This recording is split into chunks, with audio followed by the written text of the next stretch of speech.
এরপর প্রশ্ন হলো, কোনো আলেম নেতা বা ব্যক্তির অন্ধ অনুসরণ করা ঠিক হবে কিনা?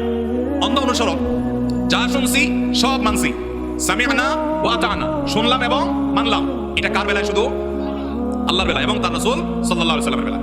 আল্লাহ রাসূল সাল্লাল্লাহু আলাইহি ওয়াসাল্লাম ছাড়া আল্লাহর জমিনে অন্য কোনো মানুষ এমন নেই যার যা শুনবো সব অন্ধের মতো মানবে। এরকম কোনো মানুষ দুনিয়াতে একজনও আমার সব কথা মানবেন আমি সেই মানুষ না।